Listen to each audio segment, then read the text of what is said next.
Don't end me, human. I'll warm your bed. The alien warrior pleaded before you, HFY sci-fi. The sky over Erebus, 9 was not a sky anymore. It was a broken ceiling of smoke, fire, and falling metal. Pieces of ships burned as they fell, leaving long orange lines across the clouds. Far away, the horizon flashed again and again, like someone kept taking pictures of the end of the world. Sergeant Elias Rourke moved through ash and dust with his rifle held tight. His helmet visor was cracked on one side, and the air filters kept clicking as they fought to clean the air. Every breath tasted like burnt plastic and sand. Behind him, 3 soldiers from his squad followed in a staggered line. They were tired, bruised, and low on ammo, but they were alive. That mattered. Elias stepped over a piece of alien armor the size of a door. It had been melted open from the inside. The smell that came out was sharp and bitter. He did not look inside. He had seen enough today. A few hours ago, the Virelian Dominion had been winning. Everyone had thought they would win. The Virelians were bigger, stronger, faster. They wore heavy armor that could stop most bullets. Their blades cut through steel like it was paper. Humans had been the new ones in space, the late arrivals, the species nobody took seriously. But humans did not fight like the galaxy expected. Humans set traps. Humans hit supply lines. Humans used broken ships as cover and turned wreckage into weapons. Humans did not duel. They did not honor the enemy. They did what worked, and because of that, the Virelians had started to lose. Now, the battlefield was quiet in a way that felt wrong. Quiet did not mean peace. Quiet meant the next sound could be the last one you ever heard. Elias raised a hand, signaling his squad to stop. He listened. Only wind, only distant fires. Then he heard something else, slow footsteps. Heavy dragging. He turned and aimed his rifle toward a mound of blackened debris. A figure stepped out. It was a Virelian. Even wounded, the alien warrior was taller than Elias by a head. Her armor was cracked and dented, scorched by heat and pitted by shrapnel. One shoulder plate was gone, revealing dark skin that looked like stone with faint glowing lines under it. Her breathing was loud. Her left arm hung useless at her side, but her right hand still held a blade. Elias's finger tightened on the trigger. His squad raised weapons behind him. "Don't move," Elias said, voice calm and sharp. "Drop it." The Virelian's head tilted slightly. Her eyes, golden bright, almost like molten metal, looked at him with a strange focus. Not hate, something else. She took one step forward, then another. Elias kept his aim steady. "I said drop it." She stopped, her blade lowered, but she did not drop it. Then, slowly, she sank to one knee. The soldiers behind Elias exchanged quick looks. Virelians did not kneel. Virelians died standing. That had been their whole image: pride, power, and absolute certainty. The alien warrior bowed her head, and she spoke in broken trade language, each word heavy as if it cost her pain. "Don't end me? Human?" Elias didn't blink. Then she added, voice rough, almost desperate, "I'll warm your bed." For a moment, no one moved. The wind pushed ash across the ground like gray snow. Private Cato, the youngest in the squad, let out a short sound that was half laugh, half shock. Sarge," Corporal Nia Vance said, "that's a trick." "Has to be." Elias kept his rifle on her center mass. "Explain," he said to the alien. "Now." The Virelian lifted her head. Her eyes locked onto his visor. "I failed," she said. "My hunt broke. My pack died. I yield." She swallowed, then spoke the strange line again, like it was the only thing that mattered. "I will warm your bed. I will guard your rest. I will repay." Elias stared at her. He had fought these soldiers for weeks. He had watched them cut people down without mercy. He had watched them burn a medical station because a human sniper was inside. And now this one was kneeling, talking about a bed. It didn't make sense. Elias took one step closer. Careful. "What is your name?" The Virelian hesitated. "Shaketh," she said. "Ember Clan." "Commander." That word, commander, hit Elias like a cold slap. This wasn't a random fighter. This was leadership. That meant intelligence. That meant value. Or danger. Elias glanced at his squad without turning his head. Vance's face was hard. Her jaw was tight. "We should end it," she said quietly. "She'll kill us the moment we drop our guard." Cato whispered, or she's serious. I mean, she looks really hurt." Elias heard the fear under their words. Not fear of dying, fear of being wrong, fear of letting a monster live. Elias looked back at Shaketha's blade. Even lowered, it was close enough to strike. Her right arm trembled with effort. "Drop the weapon," Elias said again. "Do it, or this ends." Shaketha's nostrils flared. Her pride fought her survival. Her eyes narrowed, then softened. Finally, she placed the blade on the ground with a careful motion and pushed it away from her. The sound of metal scraping rock felt loud in the dead air. Elias moved forward and kicked the blade farther. Then he stepped close enough to see the damage clearly. One side of her armor was open, and something dark had dried along the cracks. Blood, thick and almost black. He had seen human blood and alien blood today. Both looked the same when spilled. Elias lowered his rifle slightly, but not all the way. "Hands visible," he said. Shaketh raised her working hand and kept it open. Elias pulled out a set of restraints and tossed them toward Vance. "Cuff her." Vance's eyes widened. "Sarge." "Now." Elias snapped. Vance moved in carefully, rifle angled. She snapped the restraints onto Shaketha's wrists. The alien did not resist. Her shoulders sagged as if the simple act of surrender had finally drained what strength she had left. When Vance stepped back, Shaketha's gaze returned to Elias. "You spare me," she said, voice low, confused. "Why?"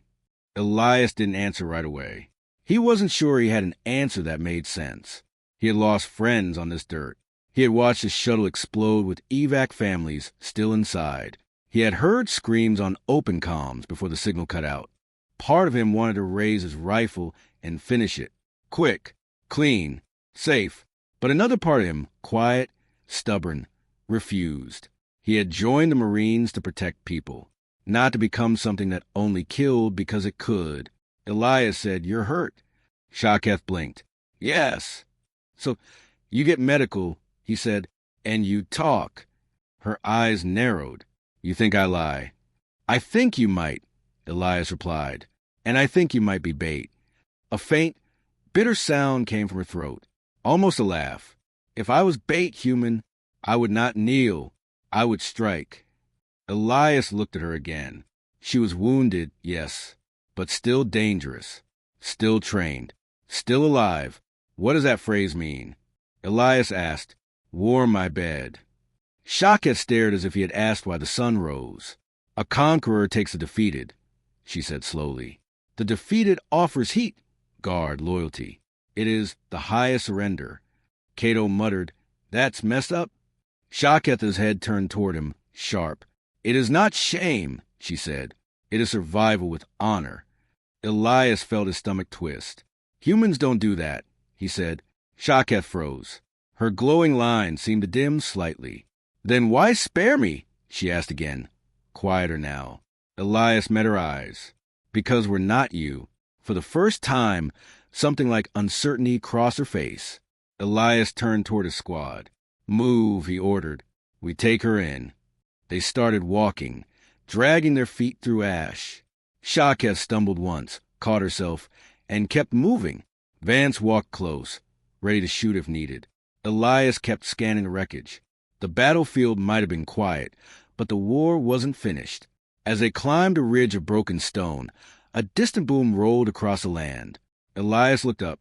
In the clouds, far above, light flickered. Thin lines like scratches in the air. Warp signatures. His stomach tightened. More ships. Vance saw it too. "No," she whispered. "Already?" Cato's voice shook. "How many?" Elias lifted his comm and tried to reach command. Static answered first, then a broken voice. Multiple contacts. The voice crackled. Large mass. Another burst of static. "Not ours." Elias lowered the comm slowly. Shaketh stopped walking. She stared upward, eyes wide, as if she recognized the pattern. Then she spoke, voice full of dread. "They came," she said. Elias turned toward her. Who? Shaketha's jaw clenched. Her pride was gone now. What remained was fear, not for herself, but for what was coming. The cleanser fleet, she said. Elias felt cold. What does that mean? Shaketha's gaze dropped to the ground like she couldn't bear to look at him. When we lose, she said, we erase. No witnesses. No shame. Vance's face went pale. They're here to kill their own? Shaketh nodded once. And you, she added, and this world. Elias looked toward the distant city ruins, where human survivors were still hiding in basements and tunnels, where medics were still pulling people from rubble, where kids were still waiting for a ship that might never come. He clenched his jaw so hard it hurt. Shaketh lifted her cuffed hands slightly, as if the restraints were a symbol, not a limitation. They will burn Erebus 9, she said. From orbit.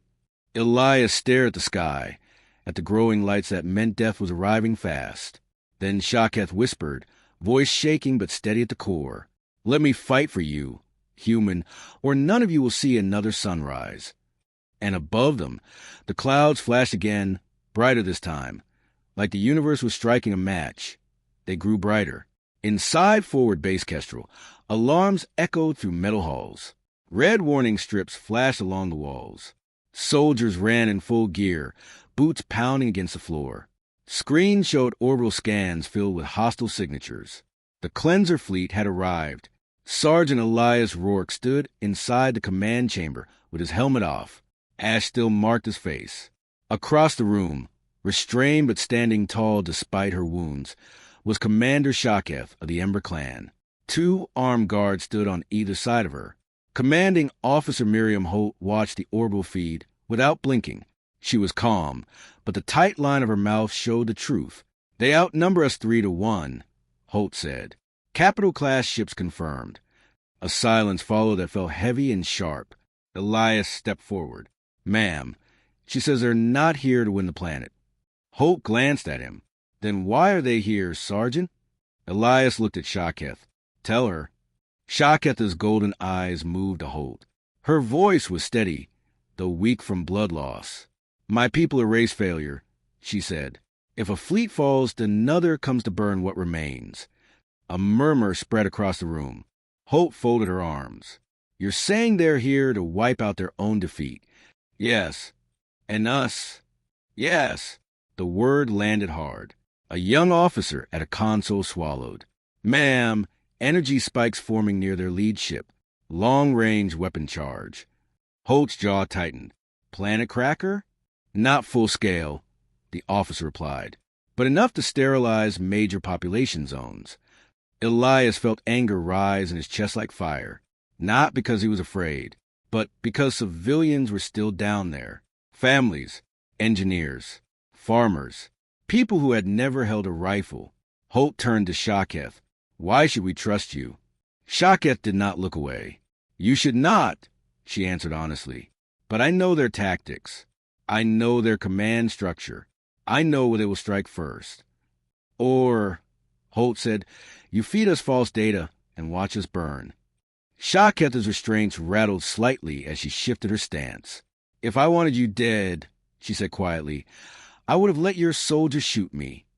The room went still. Elias spoke up. She surrendered, ma'am. Dropped her weapon. She could have taken at least one of us. Holt studied him for a long moment. You're vouching for her?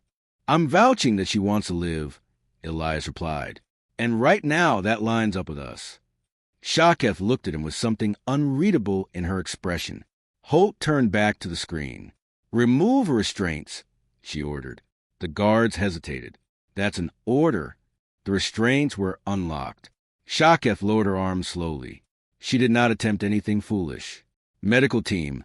Holt said, stabilize her, but keep a shock collar ready. Shaketh stiffened slightly at the word collar, but said nothing. As medics approached, she looked at Elias. You give trust easily, she said. No, he answered. We give chances.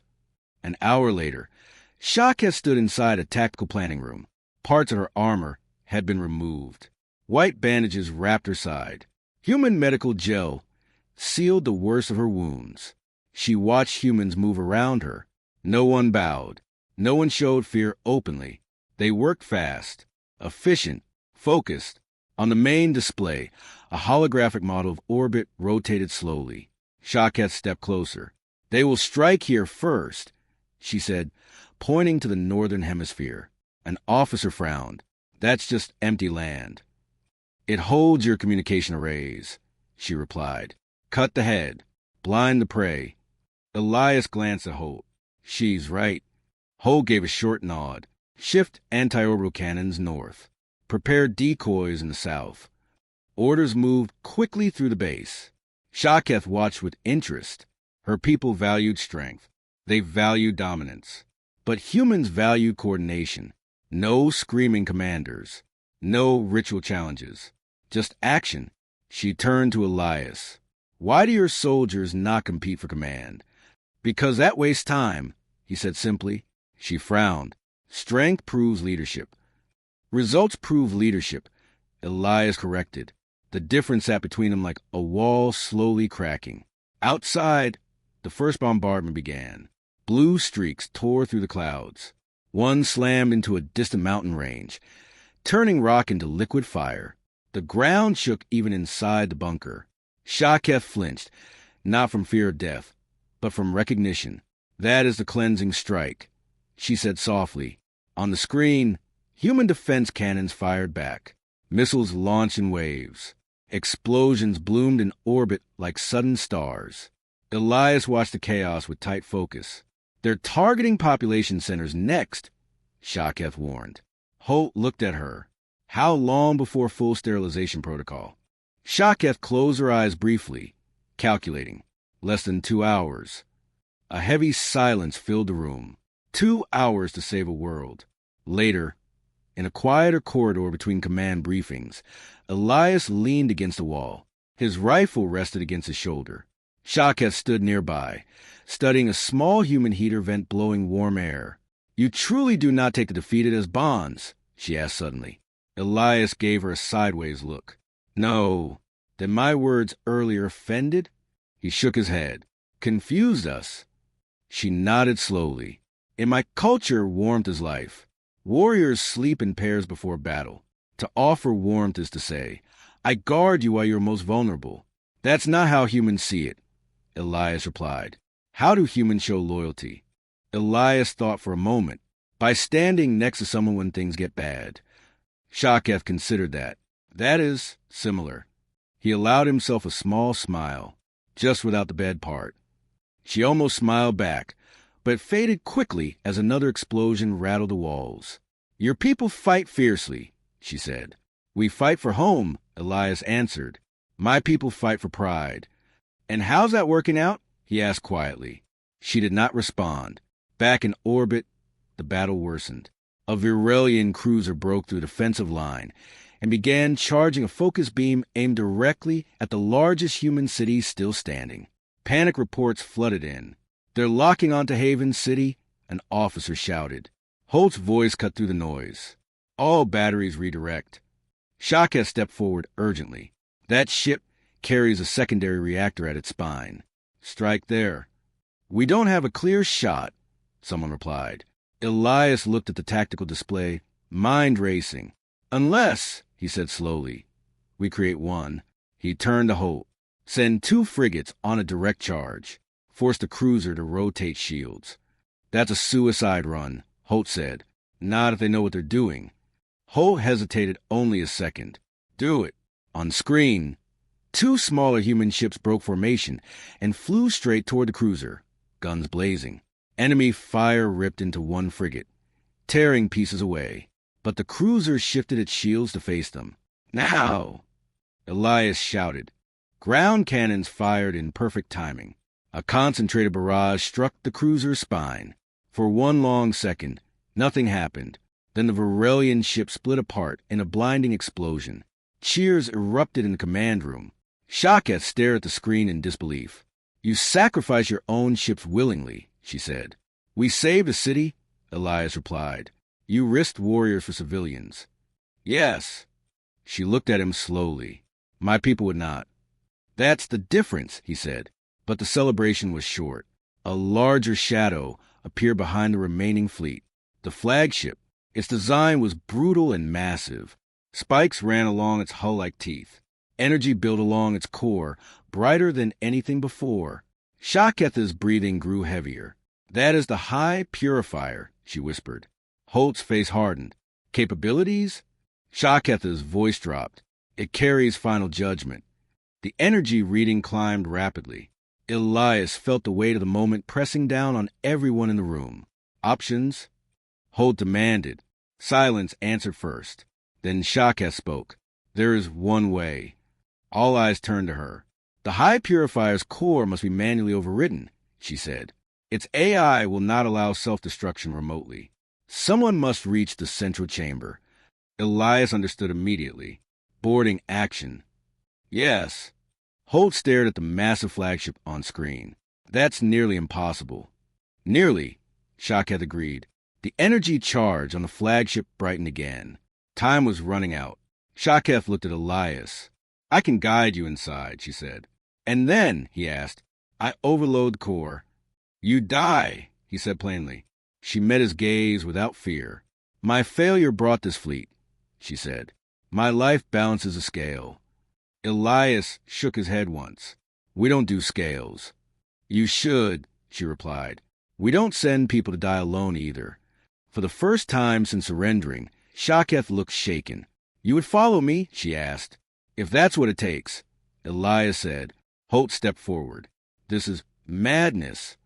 "It's our only shot," Elias answered. The flagship's beam began final charge. Seconds ticked away. Holt closed her eyes briefly, then opened them with decision. "Prepare a boarding team." Shaketh looked at Elias again, something new in her eyes. Not confusion, not pride, something closer to respect. "You are not predators," she said quietly. Elias picked up his helmet and locked it into place. "No," he replied. "We're worse." And above them, the high purifier's weapon reached full brightness. The shuttle shook as it tore through the upper atmosphere. Inside, 10 human Marines stood in full combat gear, locked into magnetic clamps along the walls. Red lights flashed above them. The sound of distant explosions vibrated through the metal hull. At the center of the squad stood Sergeant Elias Rourke. Across from him stood Shaketh. Her armor had been replaced with a mix of human and Virelian parts. A human chest plate covered her injured side. Her own gauntlet remained on her right arm. A fresh blade rested across her back. She looked different now. Not prisoner. Not enemy. Something else. The pilot's voice came through the comm. 30 seconds to contact. Flagship shield cycling. You'll have a 7-second window. "Copy," Elias said calmly. The Marines checked weapons one last time. Cato swallowed hard. "Sarge, you think this'll work?" Elias looked at him through his visor. "It has to." Shaketh watched the humans carefully. No ritual speeches. No dramatic vows. Just steady breathing. The shuttle jerked violently. Impact in 5. The world flipped sideways as the shuttle shot through a temporary gap in the flagship's shields. Metal screamed as it scraped along alien hull plating. Then, boom, the shuttle crashed hard against the Virelian flagship and locked into place with magnetic clamps. "Go! Go! Go!" The back hatch exploded outward. The boarding team launched into chaos. The inside of the high purifier was dark and massive. The corridors were tall enough for Shaketh to stand straight without ducking. The walls glowed faint red, with living energy lines pulsing beneath black metal. Alarms wailed in a deep alien tone. "They know we're here," Vance said. "Good," Elias replied. "Saves us time." Virelian warriors stormed into the corridor from both sides. Heavy armor, long plasma blades. Elias fired first. Human rifles roared in tight bursts. Bullets sparked against armor joints. Cato threw a shock grenade down the hallway. Blue electricity exploded outward, stunning 2 of the aliens long enough for Vance to finish them. Shaketh moved like fire. Even injured, she was fast. Her blade flashed in sharp arcs, striking at weak points in Virelian armor. She did not hesitate. She did not slow, but she fought differently now. Not for pride, for a purpose. "Left corridor," she shouted. The team followed her lead. They moved tight, covering each other's blind spots. When one Marine stumbled, another pulled him upright without breaking formation. Shaketh noticed that. Her people fought as individuals seeking glory. Humans fought like pieces of a single mind. More Varelians poured into the hall. One tackled Cato, slamming him into the wall. The alien raised a blade. A single rifle shot cracked. Elias dropped the warrior before the blade could fall. He grabbed Cato by the armor and pulled him back into position. Stay sharp. Cato nodded, shaken but alive. Shaketh stared at Elias for half a second. On her world, a fallen warrior was weak. Here, he was protected. They reached a wide chamber with a massive vertical shaft in the center. Energy pulsed below, glowing bright white-blue. The core chamber is beneath, Shaketh said. 3 levels down. Elevator? Vance asked. Shaketh shook her head. Security sealed. We drop. Elias looked over the edge. It was a long fall into light and heat. Mag, boots on, he ordered. The team activated their magnetic saws. One by one, they stepped off the edge and began descending down the inner wall of the shaft, boots locking with every step. Halfway down, gunfire erupted from above. Varelian defenders had reached the chamber. Shots sparked off the wall near Elias's helmet. Keep moving, he shouted. Shaketh turned mid-descent and hurled her blade upward. It spun end over end and struck a warrior directly in the chest joint. The alien fell into the shaft, disappearing into light. More enemies appeared. The humans fired upward while descending, using short, controlled bursts. One Marine took a plasma hit to the shoulder and nearly lost his grip. Shaketh grabbed him with her good arm and held him steady until his boots relocked. He stared at her through his visor. She said nothing. They reached the bottom level. The core chamber door stood ahead, huge, sealed, glowing with energy locks. The override panel is inside, Shaketh said, behind the primary reactor. Elias nodded. Below the door. Vance placed shaped charges along the seam. The explosion shook the entire level. The door split open. Inside, the reactor towered like a metal sun. Energy spiraled around it in bright coils. Heat pressed against them like a physical force. Shaketh stepped forward. This is it. Behind them, heavy footsteps echoed. More Varelian warriors entered the chamber. And at their front, a towering figure in black and gold armor. The High Purifier himself. His voice boomed through the chamber. Shaketh of Ember Clan, he said. You kneel before prey. Shaketh's back straightened. I stand with warriors, she answered. The High Purifier's gaze shifted to Elias. You corrupt what is broken, human. Elias raised his rifle. We give choices. The Purifier drew a massive energy blade. Then choose to die. The chamber exploded into violence. The High Purifier moved with terrifying speed. He slammed into 2 Marines, sending them flying across the floor. Armor cracked on impact. Elias rolled aside, firing at weak points. The bullets slowed the alien but did not stop him. Shaketh charged. Their blades collided in a burst of sparks. The Purifier was stronger. He forced her back step by step. You shame your bloodline, he growled. My bloodline lives, she answered, straining. Yours burns worlds. Behind them, humans fought desperately to hold off reinforcements. Cato dragged one injured Marine behind cover while still firing one-handed. Vance threw another grenade toward the entrance, buying seconds. Seconds were everything. Rourke, Shaketh shouted. The panel.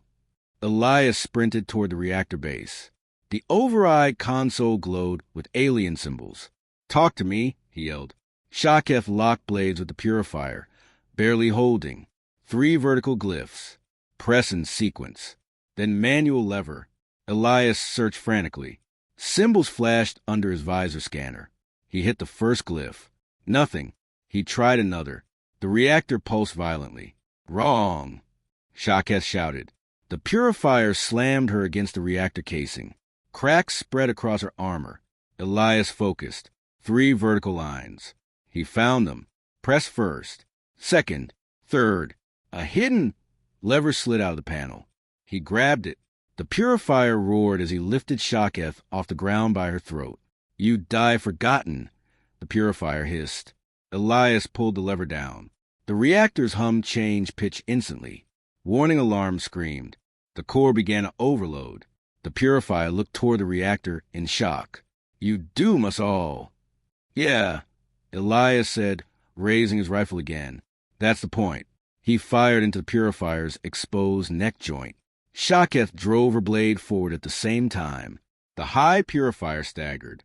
For one long moment, he stood still. Then he fell. Hard. Core overload in 60 seconds. Vance shouted, "Move!" Elias ordered.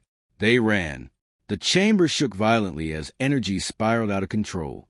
Light grew blinding behind them. Shaketh stumbled. Elias grabbed her arm without slowing. "You don't get to die alone," he said. She stared at him as they ran. "You are insane," she breathed. "Probably," he answered. They reached the shaft and began climbing. The explosion started before they reached the shuttle. Shock waves rippled through the ship. Fire burst through corridors. The shuttle pilot screamed through comms. Now or never. The team jumped inside as the clamps released. The shuttle tore away from the flagship just as the high purifier's core erupted. Light swallowed the massive ship. The explosion spread like a new sun in orbit. On Erebus, 9 below, people looked up and saw the sky burn bright white. Then clear. Silence filled space where the flagship had been. Inside the shuttle, heavy breathing filled the cabin. No cheers, just relief. Shaka sat against the wall, exhausted, armor cracked and scorched. She looked at the humans around her. They checked on the wounded first. They counted heads. They made sure everyone still breathed. Elias removed his helmet slowly. Through the viewport, debris drifted where the flagship once ruled. The remaining Varelian ships began retreating. Shaketh watched them go. "They run," she said softly. Elias nodded. "Yeah," he said. "For once they do." Shaketh looked at him differently now. Not as conqueror, not as predator, but as something her people had never understood. Humans did not fight for dominance. They fought for each other. And when cornered, they roared. The sky over Erebus, 9 was blue again. Not fully clean. Not perfect.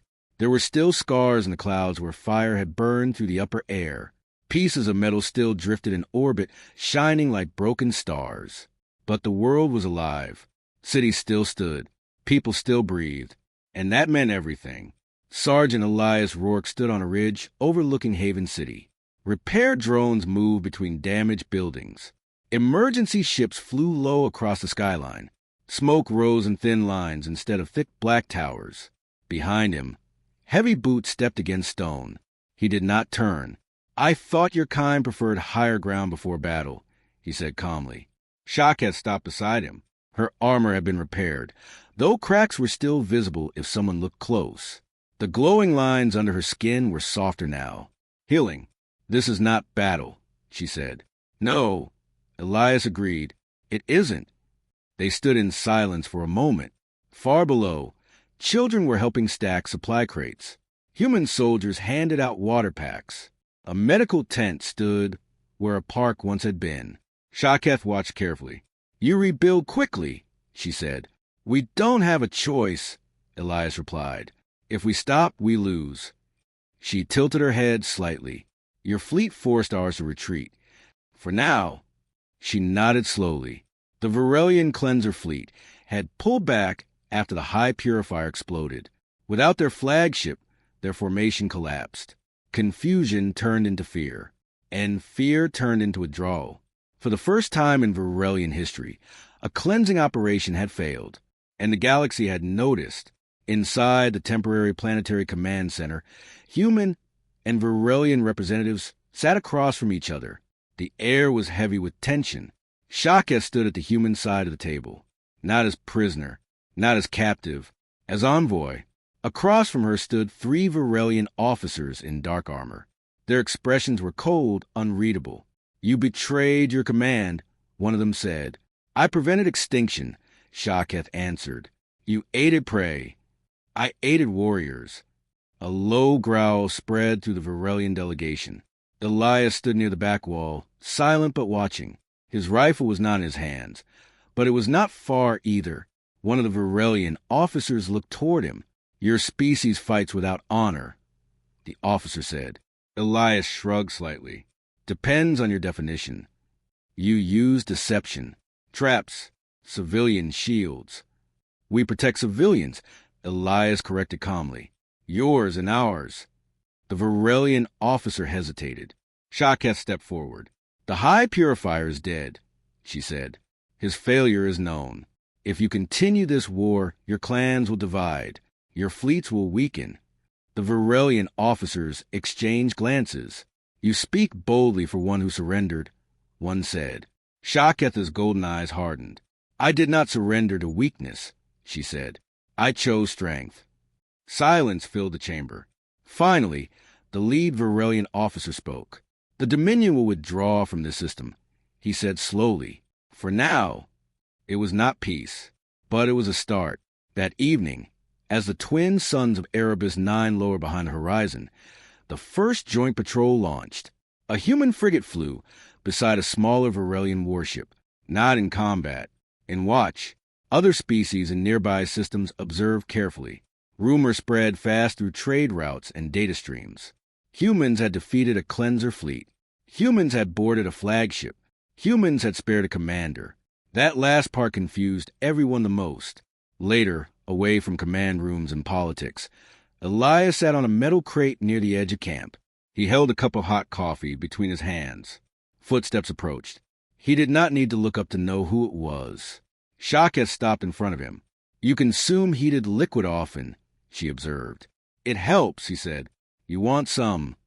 She hesitated. Then she sat beside him. Elias handed her a spare cup. She studied it carefully before taking a cautious sip. Her eyes widened slightly. "It is bitter." He smiled faintly. "Yeah, that's the point."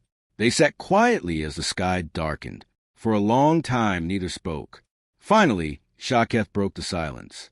"When I knelt before you," she said slowly, "I believed you would claim me." Elias stared ahead. "Yeah, that line caught us off guard." She nodded once.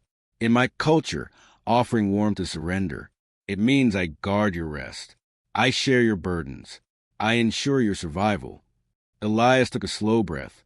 "Humans don't take people like that," he said gently. "Not as trophies. Not as payment." Shaketh looked at her cup.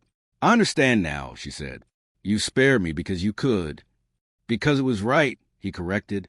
She looked at him directly. "Strength without cruelty," she said quietly. "I did not know such a thing existed." Elias gave a small shrug. "We're not perfect." "No," she agreed. "You are not." They both almost smiled. Days passed. Repair efforts continued. Defensive grids were rebuilt stronger than before. Human engineers and Varelian technicians worked side by side in careful coordination. Trust did not come easily, but it began. Shaketh trained with human marines in the mornings, not as superior, not as subordinate, as equal. Cato challenged her to hand-to-hand practice and lost badly. Vance beat her in tactical simulations twice. Shaketh found herself learning. Humans adapted fast. They failed openly. They improved without shame. Her people had weakness. Humans studied it.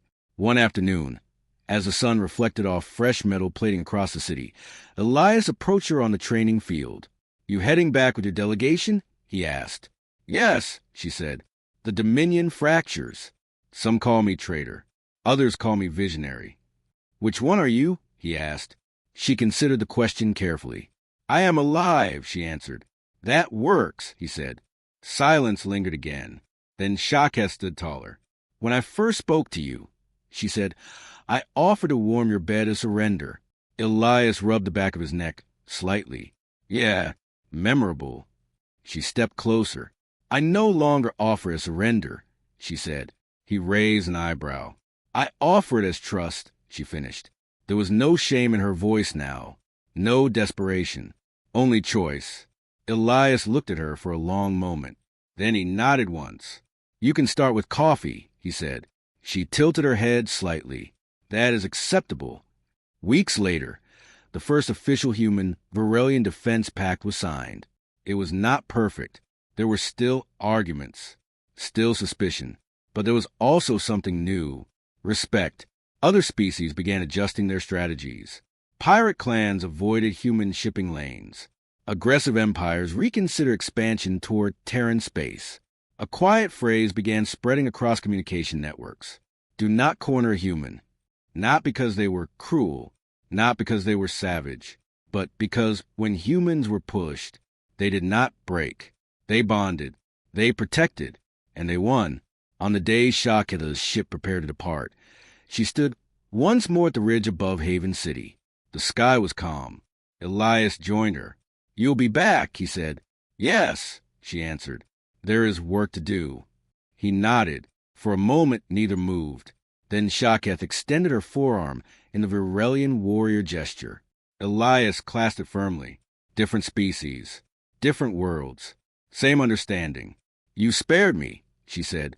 "You earned it," he replied. Her ship lifted off shortly after, rising into the clear sky and disappearing into orbit. Elias watched until it became a small dot among the stars. Erebus, 9 still carried scars. So did he. So did she. But the world still turned. And somewhere beyond the stars, the galaxy was learning something new. Humans were not the strongest, not the fastest, not the most advanced. But they were something far more dangerous.